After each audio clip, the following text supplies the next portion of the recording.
Bonjour tout le monde et bienvenue à une balado-diffusion du Bulletin GP. Mon nom est Abdoussal et je vous accueille à cette émission d'après-course. Cette semaine, on revient sur le Grand Prix de Miami qui a commencé beaucoup plus tôt que d'habitude, qui a commencé à 13h heure locale et heure du Québec aussi, en raison des orages prévus vers la fin de l'après-midi qui coïncidait avec le départ et la tenue du Grand Prix de Miami. Donc, la course a eu lieu. On a fait les 57 tours. Et pour en parler, j'ai avec moi Ana Maria Mercado Lopez. Salut, Ana Maria. Salut à deux. Comment vas-tu? Ça va très, très bien. Super. Et surtout, il y a raison de plus parce que la prochaine course est à la maison. Donc, c'est déjà la fête à Montréal à cause du Canadien. Et donc, et la victoire aussi. Il ne faut pas l'oublier. Et le Rocket aussi. Donc, ça pourrait être... Non, pas les Rockets. Bon, OK. Peut-être pas le Rocket, mais d'ici les 3 semaines, tout peut changer parce que ça peut être la fête à Montréal pendant le Grand Prix. Mais en attendant, on va se concentrer sur la Floride parce qu'on était supposé avoir de la pluie à Miami, mais finalement, on n'a rien reçu, seulement les pleurs des partisans du Lightning. Ouf. OK, bon, on va se concentrer sur la Formule 1. Je vais vous donner tout de suite... C'est faux. Je vais tout de suite donner le classement du Grand Prix de Miami. Alors, Kimi Antonelli l'emporte devant Lando Norris et Oscar Piastri, votre podium. George Russell termine 4e. Max Verstappen 5e. Lewis Hamilton 6e. Franco Colapinto, 7e. Charles Leclerc, 8e. C'est sa position finale, mais pas sa position d'arrivée. À l'arrivée, il a reçu une pénalité de 20 secondes pour avoir coupé les coins ronds dans le dernier tour. Et ensuite, on retrouve 9e et 10e Carlos Sainz et Alex Albon chez Williams. On a perdu Isaac Hadjar, Pierre Gasly, Liam Lawson et Nico Hülkenberg. Alors, Ana Maria, on va tout de suite parler de Kimi Antonelli qui a encore une fois gagné une course cette année. C'est sa 3e victoire de la saison, combinée à sa 3e pole en Grand Prix cette saison. Mais encore une fois, ça n'a pas été un début facile pour le jeune Italien. Non, c'est ça. C'est extraordinaire, c'est ce qu'il fait, même si tu vois, même s'il fait encore, il manque de l'expérience, il y a des petits erreurs, c'était pas facile son début, mais tu imagines quand il soit capable d'avoir de l'expérience, qu'est-ce qu'on va voir comme pilote. Maintenant, il est capable d'être en avant, de gagner des courses, de gagner des pôles, et maintenant c'est comme son coéquipier, il est relégué presque à 12e pilote parce que 3 victoires de suite, ça fait longtemps qu'un pilote, un rookie, il faisait pas ça. Oui, puis d'ailleurs, étonnamment, c'est la première fois depuis Alberto Ascari, je pense, en 52, qu'un pilote italien remportait 3 Grands Prix consécutifs, ce qui est quand même quelque chose. Puis au nombre d'Italiens qui sont passés en Formule 1 aussi, réaliser cet exploit, c'est quand même du stuff de légende, comme on dit ici. Mais ici, comme j'ai dit, c'est un peu compliqué la tâche avec un mauvais départ. C'est même retrouvé un peu large au virage 1, s'est retrouvé derrière Charles Leclerc, ensuite dépassé par Lando Norris. Avant la voiture de sécurité, avec les accidents de Isaac Hadjar et de Liam Lawson sur Pierre Gasly, qui a envoyé l'Alpine du Français en tonneau, mais il a été quand même capable de se retrouver dans une situation où il a pu contrôler vers la fin, surtout avec l'undercut durant l'épreuve. Oui, je pense que c'est aussi l'équipe qui a bien géré la stratégie parce que je pense que Charles se sont précipités en Ferrari à faire les changements de pneus trop rapidement avant tout le monde, mais ils se sont fait piéger eux-mêmes avec ça. Mais Charles, je pense que c'est là aussi que Charles il a perdu un peu la concentration parce qu'il n'était pas content avec l'arrêt. Puis, mais pour les pour Antonelli, ça s'est très bien passé, ça s'est bien réussi. Il est passé en avant et après ça, il est juste resté, il a bien géré ses pneus et il a réussi à arriver à faire la victoire. Et il y avait un bon écart aussi. Oui, exact. Ben, surtout au moment où il a dépassé Norris une fois sorti des puits aussi, ça l'a aidé. On l'a entendu aussi un peu à la radio dire ah ben j'ai des problèmes avec les pédales de la boîte de vitesse, mais que finalement t'es pas si pire parce que entre le moment où on a entendu la radio et l'action réelle, ben, il mettait au moins 3 à 6 dixièmes sur Norris.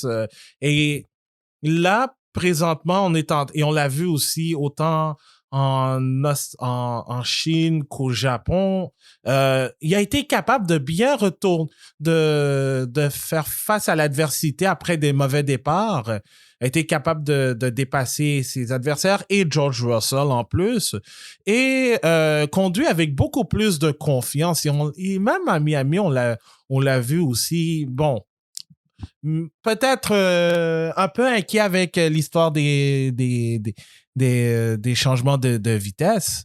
Moi, je pense que présentement, ben, il y a un momentum, puis il va arriver à Montréal, un circuit où il a très bien fait à sa première présence, le podium le montre, donc il arrive sur une forme assez impressionnante. Oui, et en plus, il arrive à Montréal, c'est à Montréal qu'il a eu son premier podium. Si je ne me trompe pas, c'est son premier podium. Donc, ça va être comme un des circuits qu'on dit fétiche des fois. Là, on s'attend que peut-être il va avoir de bonnes prestations.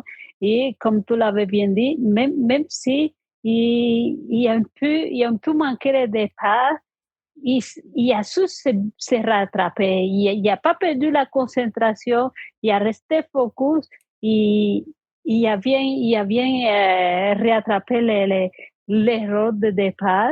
Et ça, c'est bon parce que ça te dit, ben, les pilotes, ils améliorent, ils est en train de prendre de l'expérience et ils se laisse pas, ils perd pas la concentration à cause d'un mauvais départ.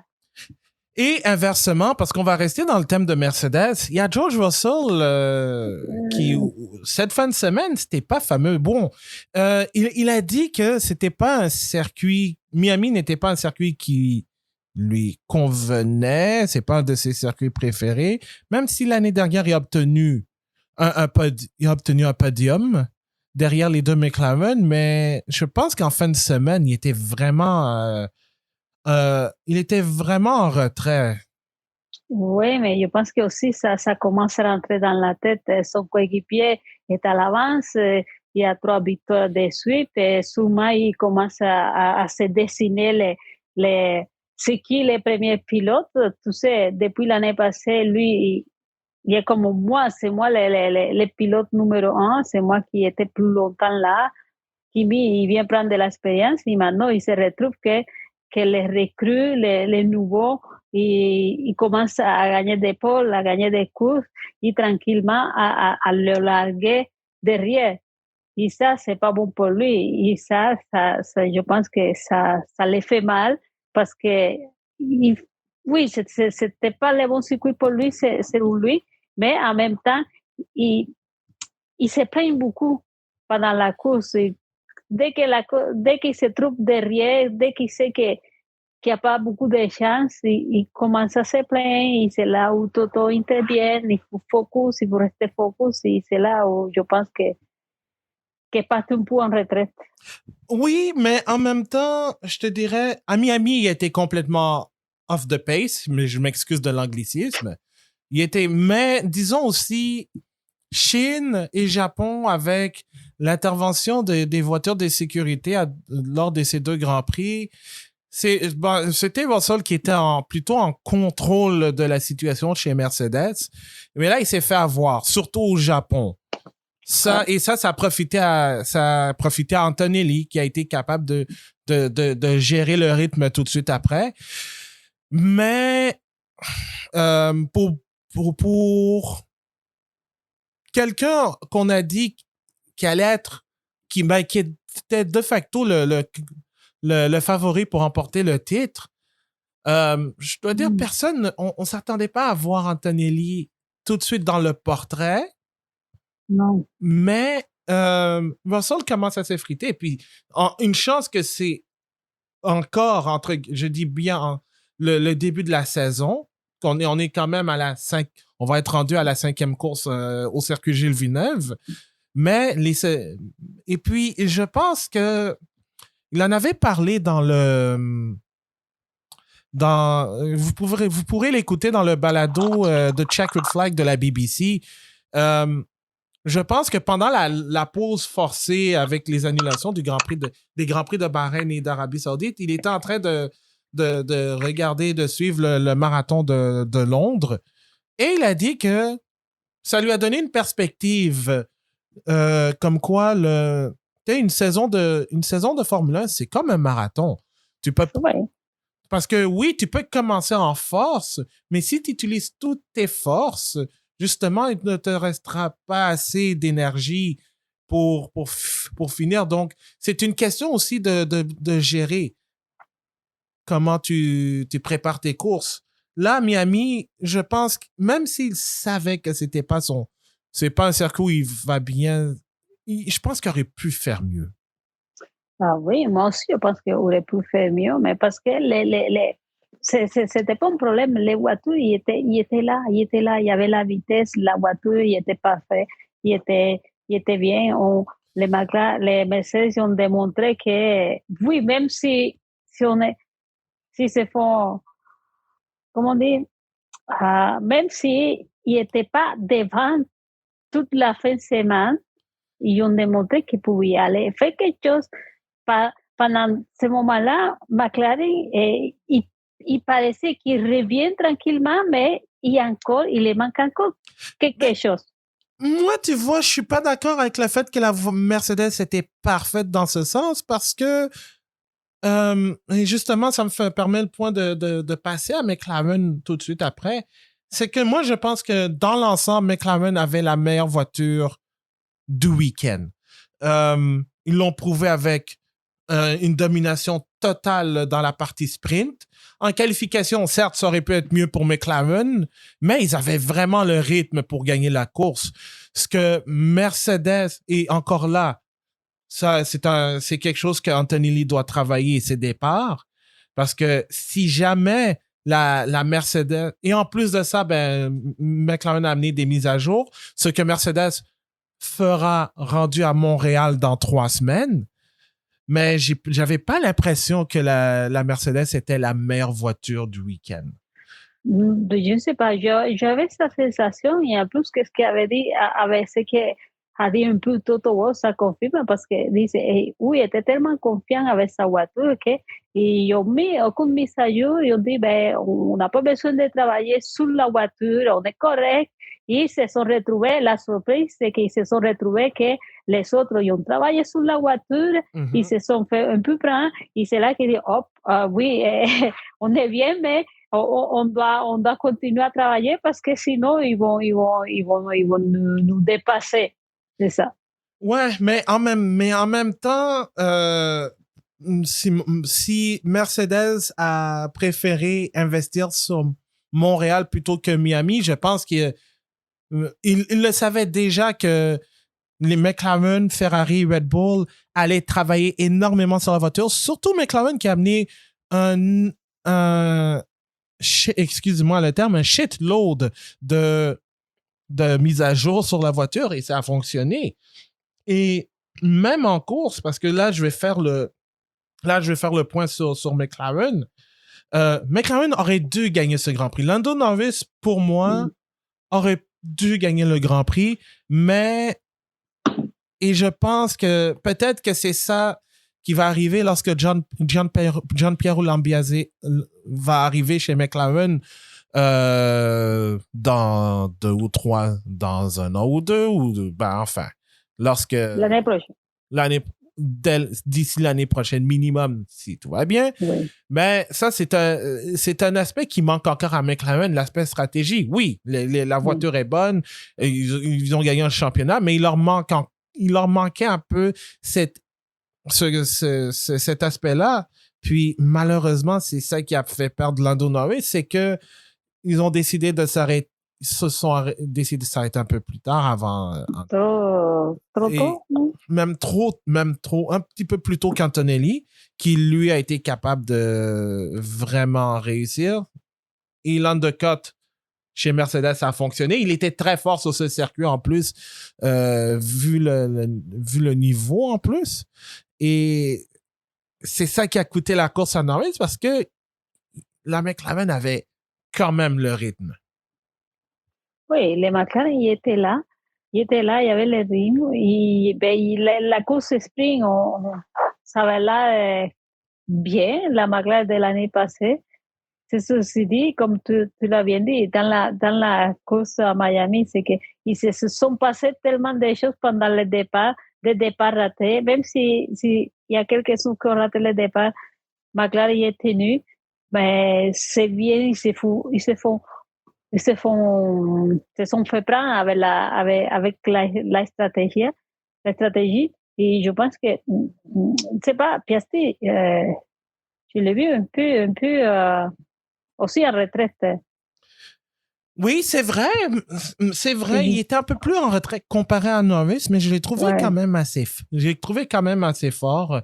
Il a réussi à rattraper Charles Leclerc jusqu'au dernier tour. Et ça a permis à McLaren d'obtenir un double podium. Ouais. Donc, là-dessus, même si Norris de son côté et McLaren, ou on va dire aussi dans un certain égard, aurait vraiment souhaité gagner ce Grand Prix. Je pense que pour ce premier Grand Prix avec avec les nouvelles mises à jour apportées à la voiture, c'est un succès. Ils ont été capables de vraiment rebondir après un début de saison, après les 2 premiers Grands Prix terribles où tu as une des 2 voitures qui termine dans le mur avant même le départ et les 2 voitures qui ne prennent pas le départ en Chine. Alors, c'est déjà un beau progrès, je trouve. Donc, McLaren n'a pas à rougir de leur performance à Miami, mais je pense qu'il y a quand même un certain goût amer derrière. Oui, bien sûr. Mais après la course sprint, j'imagine qu'ils s'attendaient à plus pendant la course. Mais même s'il faut un double podium, mais c'est toujours mieux gagner la course. Mais c'est pareil, un double podium, on ne crache pas dessus. Mais Bando, il faut travailler, comme tu avais dit, c'est la stratégie.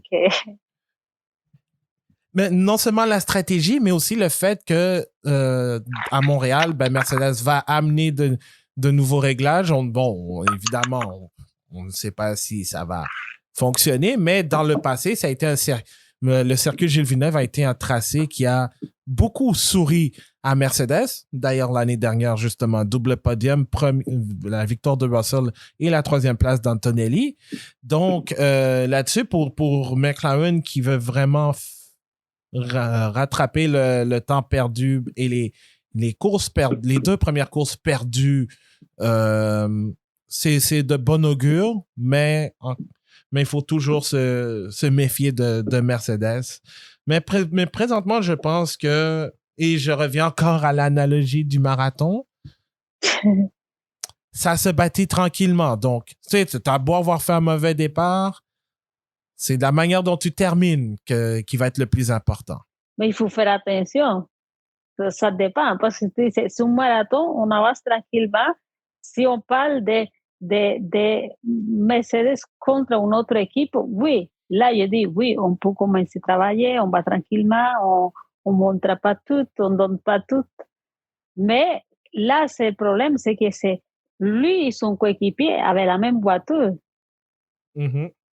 Là, les marathons, ça marche moins, son analogie des marathons, parce que c'est bien quand tu es en train de te battre avec une autre équipe.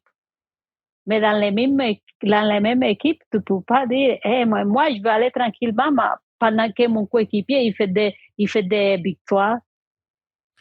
Oui, c'est sûr. Mais Ouais, parce que ça prend de toute façon, c'est lui qui prend l'avantage. Après, il va voir, il va voir la priorité dans l'équipe. C'est lui qui fait la victoire, c'est lui qui a l'avantage. Donc, rendu à la mi-session, OK, on dit, ben, c'est lui la référence, c'est pas celui qui est derrière.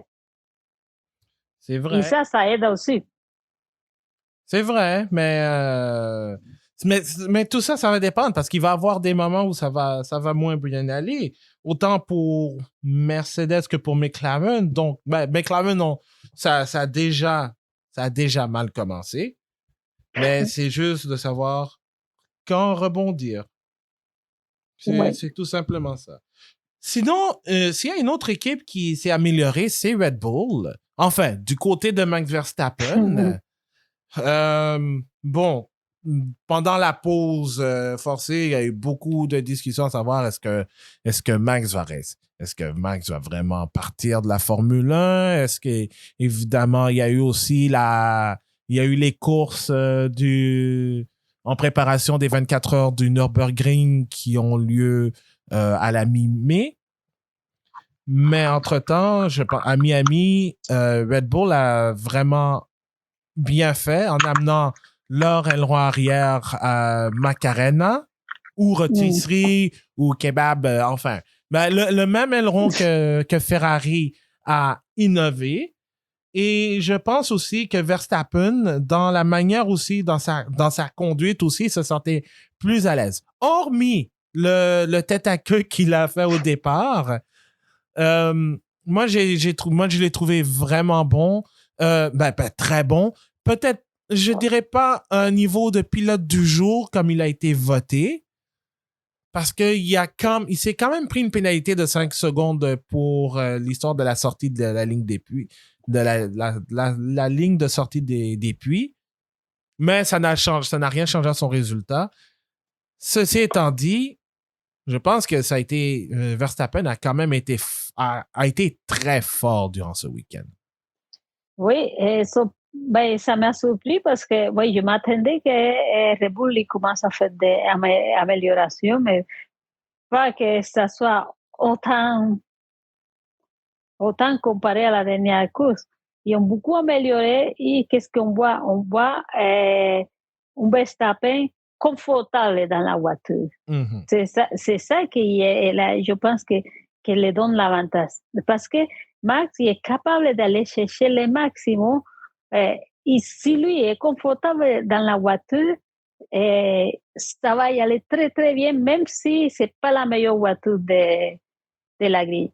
Donc, lui avait l'air confortable, il a presque eu la pole, il était proche, il a fait des bons tours. Et comme tu dis, à part de la espinada, que ça s'est bien fait aussi parce qu'il n'a rien touché, il a juste fait son toupie. À part ça, tout allait quand même relativement bien pour, euh, pour Red Bull. De côté de allá, bah, c'est autre histoire. Et là, on ne peut pas non plus blâmer la voiture directement. Oui, sur la course, ben, pour Ouais. Hadjar, c'est une erreur de pilotage, Ouais. mais disons que ça n'a pas aidé d'avoir été disqualifié en qualification sur une infraction technique. Mais pour revenir à Verstappen, moi, la raison pour moi, je lui donne pas le titre de pilote du jour à cause de son tête à queue au départ. C'était une erreur de sa part.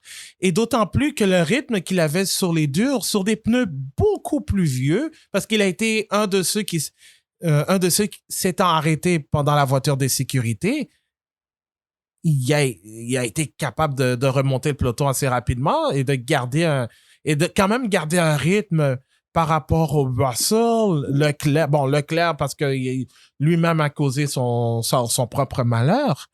Mais moi, je pense que minimum une 4e place aurait été bon pour lui. Je ne pense pas qu'il aurait battu les McLaren, mais 4e pour moi, ça aurait été le mieux ça aurait été mieux que de finir 5e. Oui, c'est sûr. 4e, c'est mieux que 5e. Et ben, il a fait quand même une belle course. Ben, je pense qu'il est manqué. Je pense qu'ils ont manqué un peu la stratégie aussi, je trouve, de la part de Red Bull, parce qu'ils ont je ne sais pas c'est quoi qu'ils s'attendaient. Ils pensaient vraiment qu'il y avait de la pluie ou quelque chose, parce qu'ils s'arrêtaient comme trop tôt. Ils s'arrêtaient au début des courses, ou je ne sais pas s'il fallait faire un ajustement à cause de l'espinada, mais je pense qu'il était comme trop tôt à l'avance. Et je comprends bien qu'est-ce qu'il voulait faire Red Bull, mais ça a été mauvais de côté stratégie, parce que de toute façon, les autres, ils n'allaient pas arrêter 2 fois, et pas de pluie, mais pas d'arrêt. Ben oui, oui, c'est vrai que je pense l'aspect météo a joué pas une grande, mais une partie dans les stratégies. On a beaucoup entendu dire, ben, on attend de la pluie dans X ou Y minutes ou X ou Y tours, mais c'était pas encore assez pour commencer à commencer à penser à la météo tout de suite. Je pense que dans le cas de Red Bull, c'était juste profiter de la voiture de sécurité pour justement se débarrasser des médiums tout de suite. Et disons que aussi le rythme de la Red Bull de Verstappen sur les durs, ils ont jugé que c'était le mieux qu'ils pouvaient faire. Ils ont dit on go for it, et ça a fonctionné à cet égard. Donc je pense que là-dessus, bon, on n'a pas un comparatif entre le rythme entre Verstappen et les McLaren sans le tête à queue, mais je pense que c'était une bonne performance. Mais encore là, pas d'un niveau de pilote du jour. Non, je pense que plus pilote de jeu, ouais, ça pouvait aller peut-être à Antonelli plutôt. Oui. Antonelli, peut-être mention honorable à un autre pilote dont on va parler après, mais ceux qui ne le méritent pas malheureusement, chez Ferrari. Charles, Non, ben. oh, ouais, ça c'était. Ça, c'est comme le pire ennemi de Charles, c'est Charles. Exactement, ouais, c'est vraiment. Ben, Charles Leclerc peut être son pire ennemi, et on l'a vu aussi. Il a mené la course, il a fait un bon départ. Ouais. Je pense pas que Ferrari. Ben, je sais pas. J'ai pas l'impression que Leclerc allait gagner la course. Mais non, un podium aurait été solide. Il aurait été mieux. C'est juste que c'est ça. Et je pense que Charles, il se laisse jouer trop dans sa tête. Après l'arrêt, ok, il arrêtait un petit peu plus tôt. C'est manqué la stratégie un peu. Ça va coûter, ça va faire mal. Mais fais ta course. Mais c'est là où après les erreurs y apparaissent, ça marche pas très bien. Et lui, il est pas content, on va parler, qu'est-ce qui se passe, l'arrête. Et je pense que ça, c'est pas bon. C'est pas bon quand ils se mettent en mode, pourquoi ils ont fait ça, pourquoi ils m'ont pas demandé. Quand c'est fini, tu as fait l'arrêt, il faut que tu finisses la course, tu peux parler de ça après. Après la course, tu peux parler qu'est-ce qui te va. Ça règle rien en train de parler. Il faut que vous me consultez, je dois avoir une opinion, mais regarde, il y a plein de pilotes qui ont une opinion. Des fois, tu le dis à Sainz, rentre, il rentre pas. Ben, C'est ça. Le problème que j'ai avec Charles, c'est qu'il veut avoir une opinion. Des fois, il n'est pas content avec la stratégie, mais il n'est pas capable non plus de décider lui-même, j'ai fait ça. ouais, mais en même temps, c'est parce que... Ben, je sais, c'est pas sa job non plus, mais... Non, pas que c'est pas que sa job, c'est que j'ai l'impression qu'il n'y a pas le dernier mot chez Ferrari. Ben, tu sais, Ferrari... Ben, peu importe les pilotes, c'est sûr qu'il n'y a pas le dernier mot. Mais Hamilton non plus, il n'y a pas le dernier mot. Mais il y avait Bono qui était capable de l'amener et de le convaincre ou de faire quelque chose. Mais le problème avec Charles, c'est qu'il te dit, rentre, tu rentres tout de suite, tu fais ton changement, après, tu n'es pas content. Okay. Pourquoi il n'a pas posé les questions avant de rentrer? Ben, c'est que... Peut-être, si tu penses qui est correct, pourquoi vous me faites rentrer? Ils vont le dire, ah ben, parce qu'on fait ça. Sinon, ils vont le dire, bah, si tu te sens bien avec les pneus, ben, reste plus longtemps et c'est tout. Ouais, mais en même temps, c'est que moi, je pense là où Ferrari c'est carrément raté, c'est qu'ils ont sous-estimé l'effet de l'undercut. Heureusement, Leclerc était capable de dépasser Russell. Mais quand on dit que Leclerc est son propre pire ennemi, on l'a vu malheureusement, son tête à queue. Mais non seulement ça, mais aussi la pénalité de 20 secondes qui s'est prise pour avoir quitté la piste et gagné des avantages. Justement en lien avec le tête à queue, parce qu'on le voyait, il était lent. Puis si vous allez sur Twitter, il y a la F1, le compte officiel de la F1 qui a publié une vidéo où on voit justement Charles Leclerc quitter la piste à plusieurs reprises, couper les virages. Et ça, couper littéralement. Littéralement. Donc ça, c'est une pénalité slam dunk. Je suis désolé. Lewis Hamilton a été puni pour la même chose, à moindre, parce que c'était pas... bon. Peu importe ce qui s'est passé, Lewis Hamilton a été puni aussi. Certes, c'est pas la même chose, mais Charles Leclerc, lui, il l'a fait de manière volontaire. Ouais. Volontaire sur un tour. Alors, là-dessus, je suis désolé. Je peux pas défendre Leclerc là-dessus. Non. Et surtout que, tu sais, il a essayé, je pense, de dépasser une Racing Bulls à l'extérieur de la piste. Oui, d'accord, il pouvait le dédoubler, mais fait ça à l'intérieur de la piste. Les quatre roues sur le gris plutôt que sur le turquoise. Ouais. Alors, là-dessus, je suis désolé. Le 20 secondes à Leclerc, elle est amplement méritée. Elle est self-inflicted. Il se l'est imposé lui-même, cette pénalité, en vertu du tête à queue. Sinon, pour Lewis Hamilton, c'était une course anonyme qui a été ruinée à cause du contact avec Franco Colapinto au premier tour. Donc, il pouvait rien faire là-dessus. Il était juste... passager. Un passager, exactement. Puis je dirais que c'était pas tant la faute aux deux. C'était un incident de course. Puis d'ailleurs, il y a Lewis Hamilton qui a donné le doigt d'honneur à Colapinto.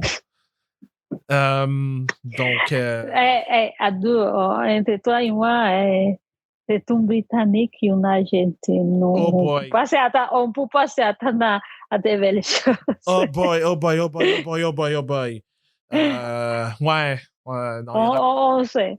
Non, il n'y aura pas de Falklands 2, là.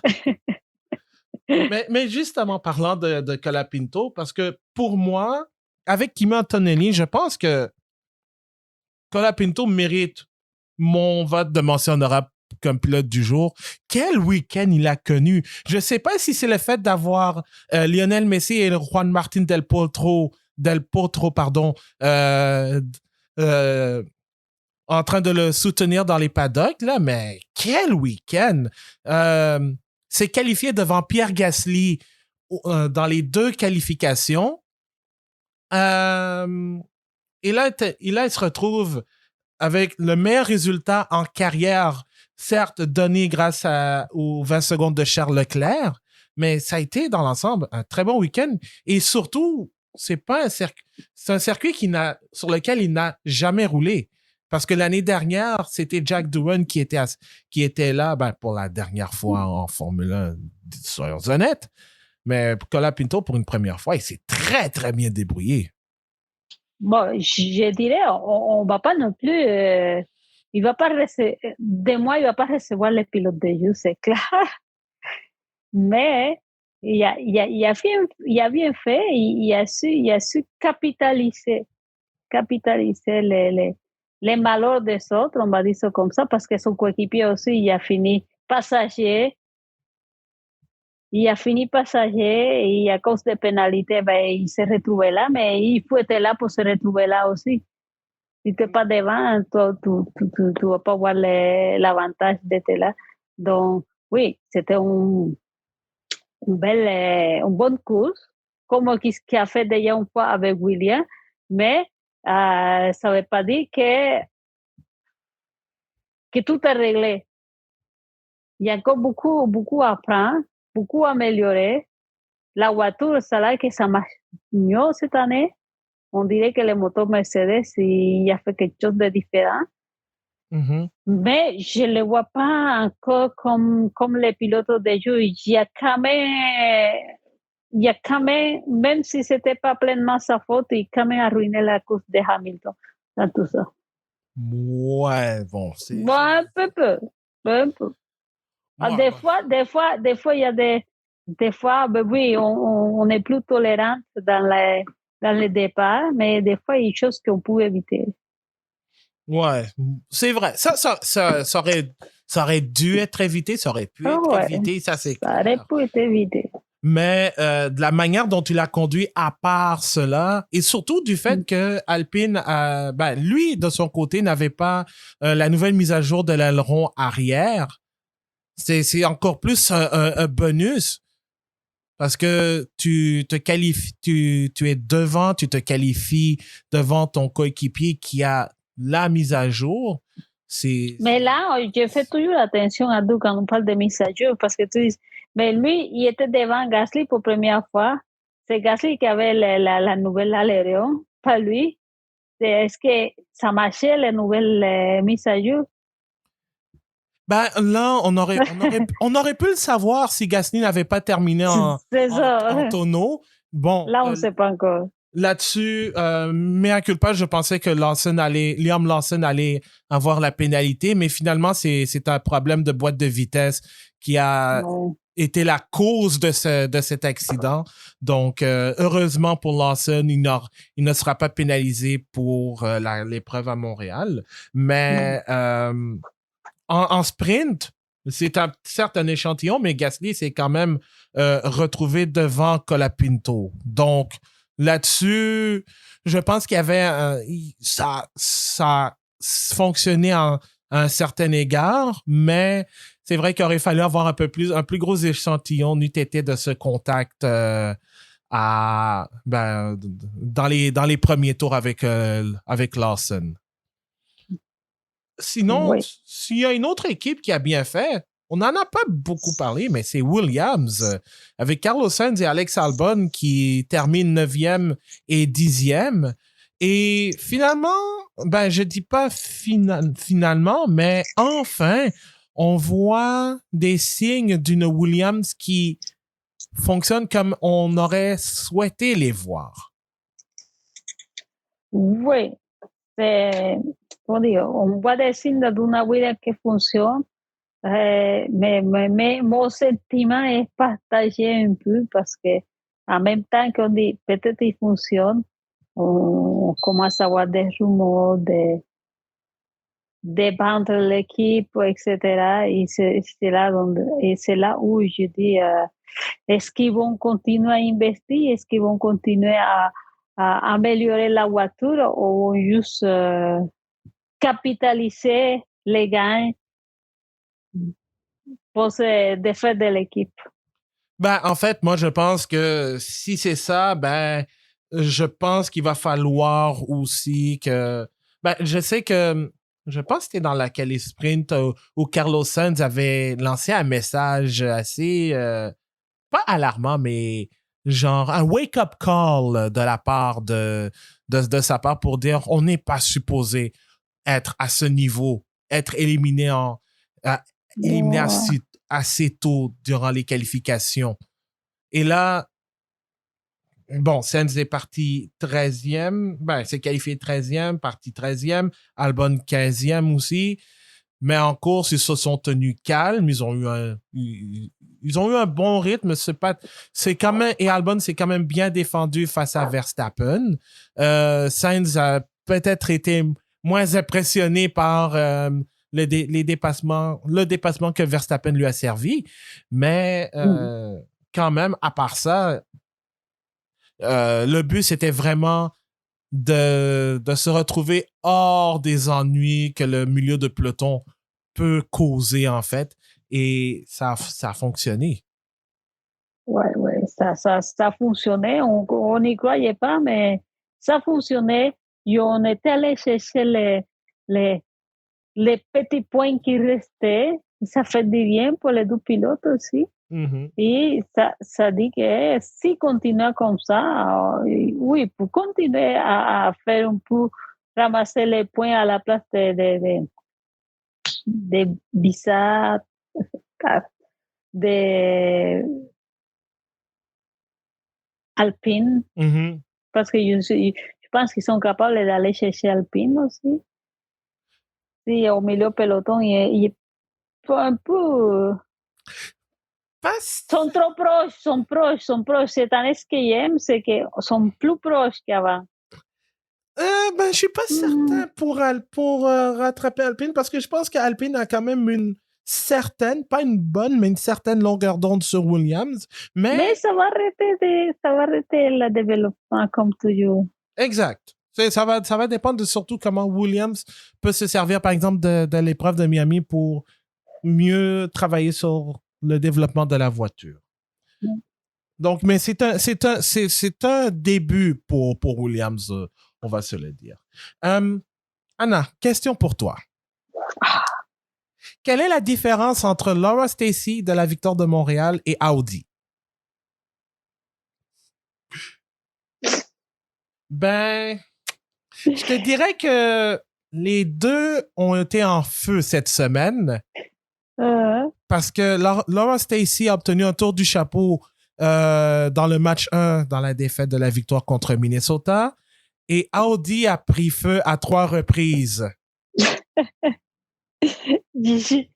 Ah oui. Ouais. Enfin, plus le pauvre Nico Hülkenberg, surtout, parce que lui, ça n'a pas bien été. Sa Ouais. voiture a pris feu avant le départ du sprint. Et malheureusement, ben, sa course est terminée après 7 tours. Et ils ont eu des problèmes. En plus de ça, Gabriel Bortoleto a été disqualifié du sprint sur une infraction technique. En plus de ne pas participer, ben, en plus ben, il a participé à la séance de qualification, mais sa voiture a pris feu ben, les freins ont pris feu à la toute fin de la Q1. Mais je dois dire que Bortoleto a quand même sauvé un peu l'honneur d'Audi en terminant 12e, lui qui était parti en fond de grille. Fait au moins, c'est un aspect positif, mais pour Audi, c'est retour sur la planche à dessiner pour... Ouais. c'est ça. Euh, Je voulais faire un petit commentaire. oui. C'est que la voiture a pris feu, c'est quand que la voiture a pris feu, la voiture de Bortoleto. C'était la qualif. Mais le pilote il a fait tout ce qu'il pouvait pour que la voiture la portait juste où pour la ramasser le plus vite possible Mhm. et où ils sont tous les marshals. J'ai trouvé un peu côté commissaire, il était un peu lent. La voiture il est en feu, le pilote il arrive à voir la voiture juste là, en face de où, et on dirait qu'il ne savait pas quoi faire. Euh, Ça a pris comme un petit peu de temps avant mhm. que quelqu'un y réagisse. C'était OK, ben regarde, prends l'extincteur, il faut éteindre les feux. Ouais. Ben, j'ai pas vu, ben, j'ai vu la partie où les freins de Bortoleto ont pris feu, mais pour le Ouais. reste, ça a été un peu plus difficile parce que j'étais justement à la partie de la victoire. Oui, Puis oui, c'est l'Internet était pas très, très bonne. Bon, non. mais ouais, mais je sais pas si pour les commissaires, s'il y a un protocole justement avec Non, non, les diré incendies. que te just como, y te la entren de regate y lo regal venir, y te la como que alguien que regal la cus, y te la just en atan qui arrive, pas prêt, pas de gants, pas les extincteurs là, dans ce moment-là, si, prépare-toi, ils sont bien vers toi. Ouais. Mais c'est ça. Moi, je pourrais pas en dire plus par rapport à ça. J'ai pas vu toute la séquence, malheureusement, d'ici là. Sinon, maintenant que c'était la première course avec avec les changements apportés après les discussions post-Grand Prix du Japon, euh, comment as-tu trouvé la course en tant que telle comparée à ce qu'on a vu dans les trois premières courses? Est-ce que c'était mieux ou c'était tout statu quo ou bien tu as trouvé ça moins bien? Bah, je pense que c'était un peu pareil, pas pareil, pareil, mais la course à Miami, ben, comparée aussi à les autres années, je pense que je la trouvais qu'il y avait plus comme d'action, même si les autres sont pas plus vite, il y a beaucoup d'action, il y a beaucoup de dépassements, mais pas de faux dépassements. Juste que les voitures, ils sont plus petits, ils sont capables d'aller se chercher. Et tu vois, là, je commence à voir la façon que les pilotes cherchent sa batterie. Mhm. Et ça donne, celui qui sait mieux gérer la batterie, il a la plus d'avantages. C'est ce qu'il a ouvert dans les bons moments, est-ce qu'il peut profiter pleinement. Des fois, tu dis, mais pourquoi il ne le dépasse pas, mais parce que la batterie n'est pas chargée. Donc, même si le monde critique ça, moi, je trouve ça quand même bien. Ouais. Puis même les qualifications, c'était beaucoup mieux les Ouais. qualifications Oui, oui. que lors des trois premières. Donc, au moins, moi, je salue la Formule 1 de ne pas être parti en panique Mhm. et pour reprendre les termes de Toto Wolff, d'avoir utilisé le scalpel plutôt que la batte de baseball parce Ouais. que, tu sais, c'est quand même, oui, je comprends, pour certains, c'est pas satisfaisant, mais on est juste à 3, 4 grands prix d'une nouvelle réglementation. C'est sûr que ça ne, ça ne va pas fonctionner comme la Formule 1 le souhaite dès le départ. Il va y avoir des ajustements, surtout avec la parité batterie thermique. Donc, ça aussi, le monde va s'ajuster. La Formule 1, la FIA vont s'ajuster aussi. Donc, Ouais. moi, je donne toujours la chance aux coureurs. Pour l'instant, je trouve c'est beaucoup. Et moi, je trouve que c'est 100 fois mieux que de regarder un Oui. train de DRS. Oui, c'est beaucoup mieux, je trouvais très bien et j'ai pas envie de faire la sieste. Ouais, ben, C'est ça. C'est un peu plus, oui, oui, c'est pas complètement que tout est parfait, mais quand même. Disons que le sprint à Miami, c'était classique à son habitude. C'était une sieste. À part Ouais, l'année dernière, c'était une sieste. Mais le fait que et le fait aussi que ça a rendu un Grand Prix de Miami pour lequel qui a été beaucoup critiqué pour son manque d'action. Ben, je pense pour l'instant, c'est la meilleure course de la saison. Pour l'instant. Tanto à Canada, c'est la meilleure. On se souhaite que ce soit bon, surtout qu'il y a un sprint aussi. Ouais. Donc, j'ai très hâte de voir justement ce que ça va donner cette nouvelle réglementation à Montréal. Mais sinon, parlant d'action, il y en a eu beaucoup en Formule 2 qui, pour la première fois, atterrissaient en Amérique du Nord, évidemment avec l'annulation des courses au Bahreïn et d'Arabie Saoudite où justement la F2 devait se produire, la série antichambre de la F1 devait trouver des circuits de remplacement. Ils ont opté pour Miami et Montréal pour les remplacer. Et my God, si vous avez manqué les courses de F2 à Miami, allez chercher les faits saillants parce que c'était de l'action du début jusqu'à la fin. Et la course sprint n'en faisait pas exception, puisque Nicolas Tsolov a gagné la course pour Campos devant Laurens Van Ruppen de Trident et Alex Dunn chez Rodin.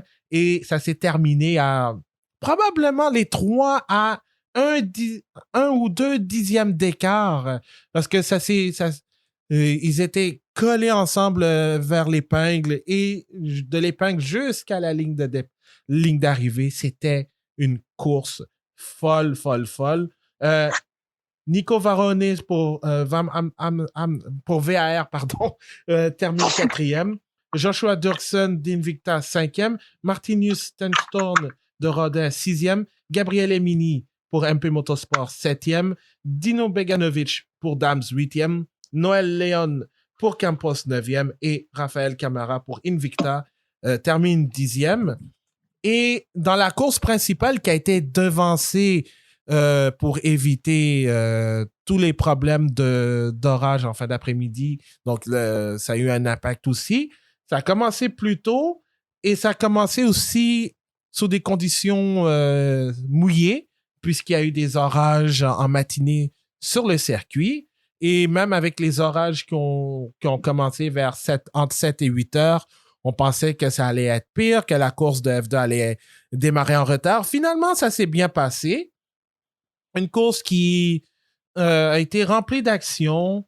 John Bennett, on le salue, qui a tenté le pari d'opter pour les pneus slick, mais finalement, ça n'a jamais fonctionné. Mais Gabriel Emini a gagné cette épreuve avec un dépassement avant le début du dernier tour sur Dino Beganovic et Raphaël Camara. Ça s'est encore une fois joué à 3 pour la victoire. Beganovic termine 2e, Camara 3e. Ensuite, en 4e, on a Noël Léon pour Campos.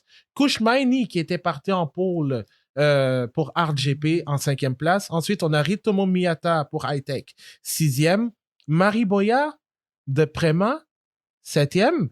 Colton Herta, qui en était à sa première course en sol nord-américain, pour Hightech, termine 8e, donc il marque des points pour une deuxième course principale consécutive. Sébastien Montoya pour Prema termine 9e et Joshua Dirksen complète le top 10 pour Invicta, ce qui fait en sorte qu'au classement des pilotes, Tsolov, qui a abandonné après un contact au premier tour, reste en tête avec 35 points, mais à 1 point d'avance sur Raphaël Camara et Gabriel Emini à 34. Ensuite, on a Laurens Van Ruppen à 26 et Ritomo Miyata à 22 points. Et la prochaine épreuve, c'est à la maison, à Montréal. Et tu vas gagner? Définitivement pas Lance Stroll. Désolé, Anne. Ah, non, cette année, même moi, c'est... Non. Ah, enfin.